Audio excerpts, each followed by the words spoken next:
I did pretty good, actually. I did play mostly Wii Fit Trainer today, and that is now my primary character. Or at least I'm trying to work on that as more. I know you are the Puff main, the solo Puff in our area. So I know we do not have a lot of Wii Fit Trainers in our area, as well as, you know. It's because nobody knows it. Nobody wants to work out. Exactly. They're all too busy smashing. Exactly. But now, you are the Jack of both. Even though we already have a Prince Jack somewhere around here, whose name is also Tyler, might I add. This is why tags are an essentiality. They are the quintessential part of our identity here in Dallas-Fort Worth because there's so many people with the same name, just like in high school. Oh, yes. I had tons of Tylers when I was in high school. Went to have tons of friends. I still do, actually, lifelong friends that are also named Tyler. They'd be like, Tyler, and I'd be like, yes, and then the other guy would be like, yes, and they'd be like, Tyler W. Both yes. Exactly. And there is another Tyler that comes here by the tag Loki. A cloud main in our local area. Oh, yes. He is. He is Tyler. Count it, 4 Tylers. TNT and TNT. T and the fourth power. What? T the fourth power. Forget mu squared. We got T squared. Exactly. T cubed. What is the fourth one? T quad. I don't know. It's been a while, algebra. My old friend. My old enemy. I was going to say friend, maybe, but... Acquaintance, at least. Exactly. We would pass little parting hellos in the hallway as we passed one another. No eye contact. It's one of those awkward moments. You don't want to share the eye contact. He's not your algebro, but he's getting there. All right. So who do we expect to be on the screen anyway? Is Awestin going to be fighting Lunchables because he's sitting in his seat? I believe so. I know for sure Lunchables will be on. Matter of fact. Lunchables is ready to chow down. And for anyone who doesn't know, we are actually using the new tournament rules. So... somewhat. It's like, was it changed to the point that Lilac was allowed on purpose for universal Lilac use? came back. They were originally thinking about banning it. All right, looks like we're getting into the game. It's Awestin versus Lunchables. Lunchables has been trying to climb the ladder ever since he started playing Smash 4. I can't count him, but I think this is probably his fifth or sixth Shockwave, right? He's been coming more often lately, I've noticed. He was more of a Project M player. However, he is picking up more of the Smash scene. And staying loyal to his boy. Roy. I hear that he actually mains Roy in Melee as well. He does, He's a little more generous here. Granted, he's not a top tier, but you're off a little better than having a wet noodle for a blade. Correct. Awestin seems to be taking Dominion, if only by 43%. Lilac was an interesting choice.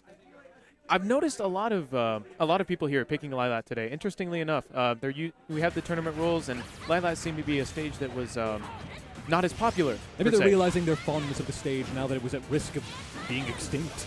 Possibly, quite possibly. It looks like Awestin is keeping Lunchables edge-guarded quite well here. And here comes the back throw. And that would be it for the first stock. Awestin with a tremendously large lead. All right, looks like Lunchables is really trying to get into stage control here. All right, forward throw. Ooh, he's giving it back. Oh, the down air. Okay. His fire hasn't gone out yet. That burning passion. That flaring blade. All right, Lunchables has to watch his shield. Getting pretty low here with those up airs. All right. Gets him off stage. Goes for his infamous use of the PK fire.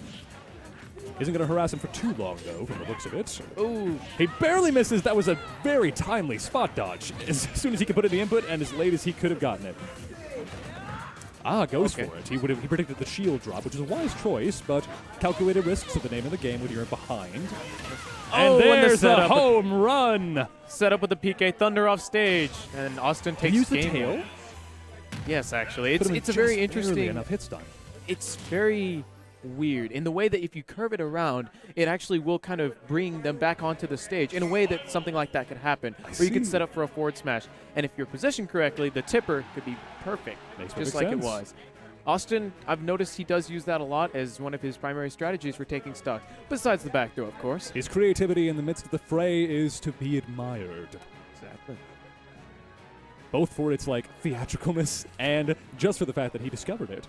You can tell he's a player that really plays around with the game. Yes, absolutely. He has quite an intricate strategy with everything that he does, to be honest.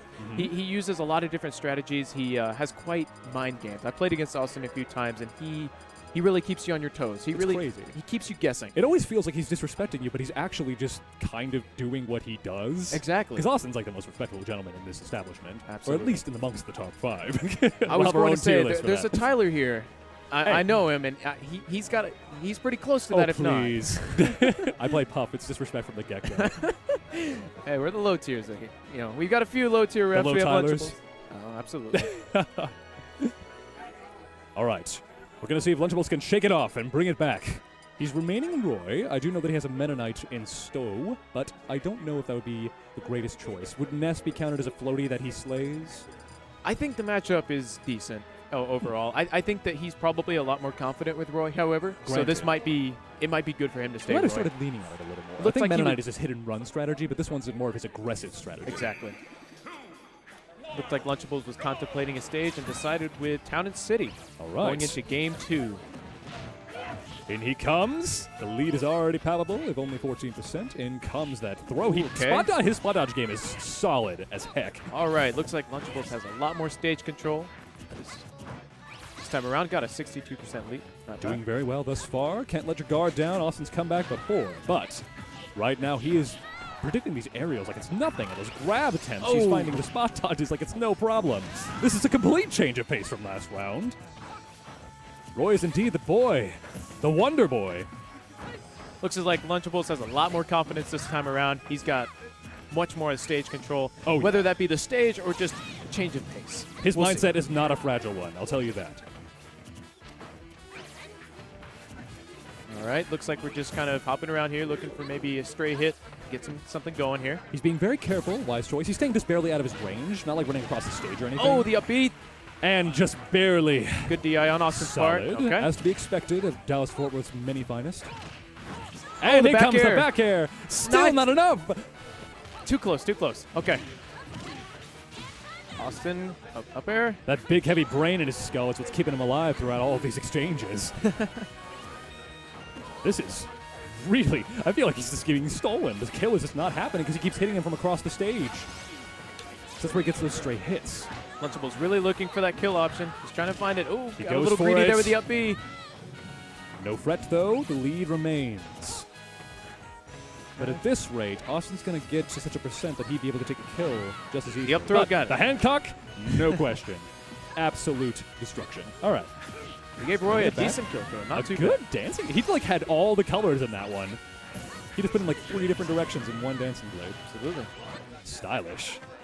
Now that's a dance if I ever saw one. All right, keeping his distance, keeping Ness at the tip of the sword. Wise choice, considering his grubby little hands are all he wants to get on you at this point. Yeah, Lunchables doing a really great job actually spacing out with the down tilts, with the nairs. He's doing a great job keeping Austin out, as he knows Ness does not have a sword as well, so range is an issue. Yes, will this be it? No, the DI is strong. The DI on Lunchables' part, great job. That was good coverage. Considering the flare blade's lag is so small. Oh, wow. Oh, wow, that was. The nair takes the stock. All right. Was that the DI that he happened to be DIing away at that point? He might have caught Lunchables off guard right there. That might have been what it was. What it seems. All right, but the lead remains. Okay, with the forward smash. Oh, excellent DI out of that forward air. Not allowing him to connect the forward air. Okay, perfect. No combos for Austin today. In comes. Still being very careful. The cross-up. Oh, right. nearly caught him. That was okay. a very, very good read, but Austin just barely DI'd out. He Oh, the can't. triple forward He air. cannot. Does he have his double jump? He does Oh, not. unfortunate for Lunchables. That was Lunchables' game to take, but Austin caught that double jump, and that's all that it takes here in Smash. The triple forward air caught him without his jump. I'm very unfortunate, but Lunchables did a great job that game. A lot more stage control than before.